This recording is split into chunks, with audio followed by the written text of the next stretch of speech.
Volvemos en un minutito nada más contigo porque nos vamos adecuando, como bien decía Tati, ¿no? Cómo empezar a convivir con el virus. Es distinta la lectura que se puede tener la primera semana de la pandemia a 6 meses después.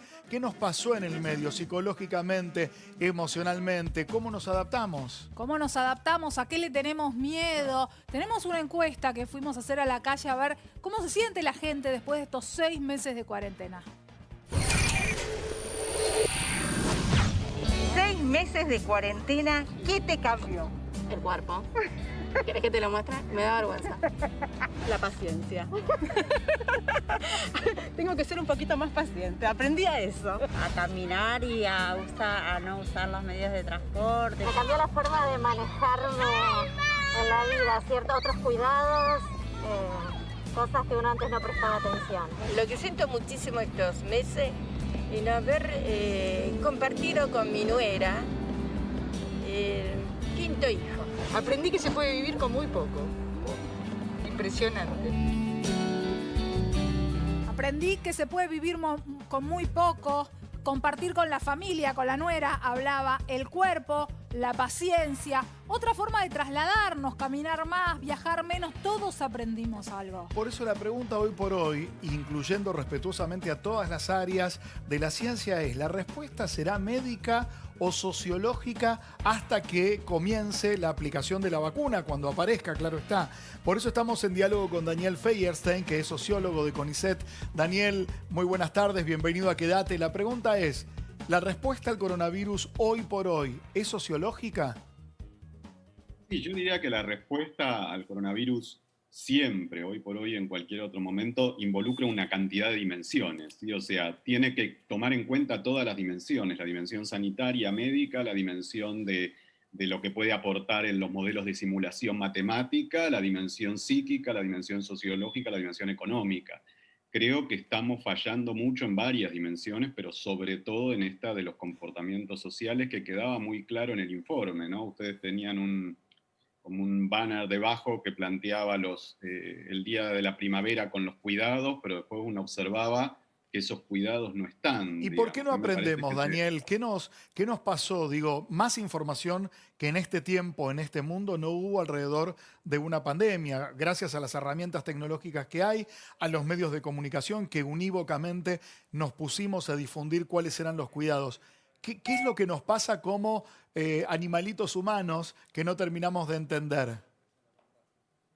Bueno, a ver, yo creo que vivimos en una época donde el problema es que hay una exageración de información, y entonces esa sobrecarga de información no nos permite distinguir la información valiosa y confiable de las teorías conspirativas, los delirios o las estupideces, digamos. Está todo junto, y creo que ha habido problemas a ese nivel de la comunicación, de no, por un lado, no entender con claridad cuáles son las medidas de cuidado que se requieren, y por otro lado no hacer lugar a mecanismos muy naturales ante semejante transformación de nuestra vida como la que implica una pandemia, que son las formas de negación o naturalización, que están siendo muy comunes, y esto es lo que podés ver de creer que podemos recuperar la vida como era antes de marzo de este año, cuando tenemos un promedio de 10.000 casos diarios, y un nivel de muerte que nos pone en las últimas semanas en los primeros lugares del mundo, ¿no? Entonces esto es muy preocupante, porque lo que uno ve es como un desajuste total entre el modo en que nos estamos tomando la pandemia y lo que está ocurriendo, ¿sí? Que tuvimos mucho más cuidado en momentos donde esto tenía un nivel de gravedad menor y donde circulaban menos casos diariamente, y estamos relajando todos los cuidados en el momento en que esto se pone más difícil, ¿no? Yo tomo lo que decís y pienso en recién la chica que veíamos, no me acuerdo el nombre, Jacqueline creo que era, sin barbijo, en un grupo. Pasa que lo veo en todos los órdenes esto. Teníamos un cuidado al principio cuando recién esto empezaba, que también uno llega con un agotamiento importante después de 6 meses.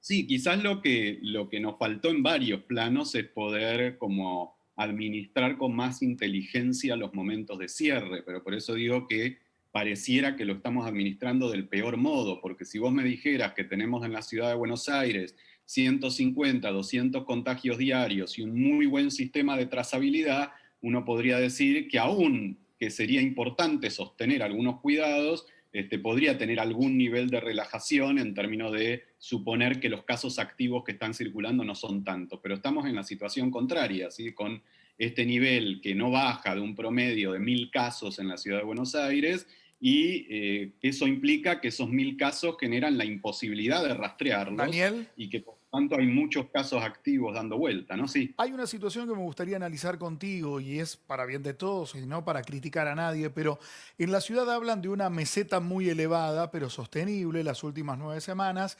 Y Axel Kicillof, gobernador de Buenos Aires, habla directamente de un altiplano, ¿sí? De una zona muy elevada en la provincia. Pero ambos distritos van a flexibilizar en distinto orden nuevas actividades. O sea, más allá de un discurso donde impera el cuidado, donde hablan de la gravedad de la situación, ambos sectores, por una cuestión de fricción económica, de agotamiento social, empiezan a abrir nuevas áreas y por lo tanto permitir la movilización de personas. Estas dos patas del discurso, ¿cómo las lees vos?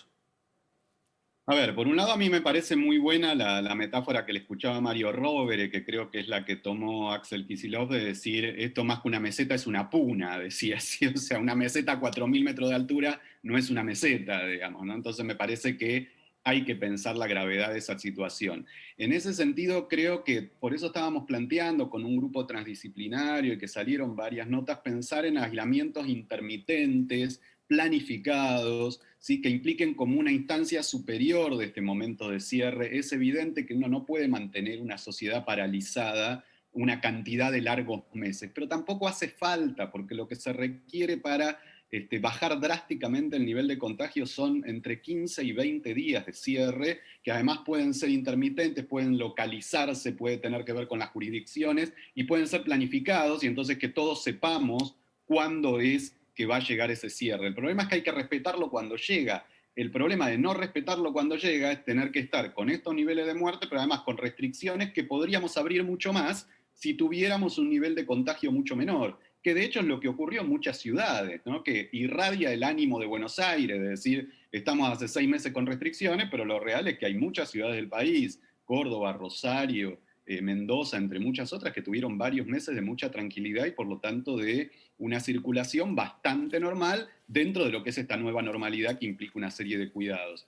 Y bueno, ahora cuando comienza a avanzar nuevamente en esos lugares de modo muy acelerado el nivel de contagio, se requiere pensar en esos cierres pequeños, ¿sí? Porque si se cumplen, implica 2 semanas, el virus no vive más de 2 semanas, puede ser un poquito más para tomar en cuenta que a veces lleva un poquito implementar ciertos comportamientos, pero no más allá de 3 semanas, y que creo que tenemos que repensar esto, porque si la lógica es continuar abriendo con este nivel de contagios, vamos a llegar, y ya estamos, a los niveles más altos de contagio y de muerte, y por lo tanto a lo que implica la saturación del sistema de salud. Ojalá no suceda, no lleguemos a esos niveles de saturación, empiecen a bajar los contagios y por supuesto las muertes. Muchísimas gracias, Daniel, por estar con nosotros.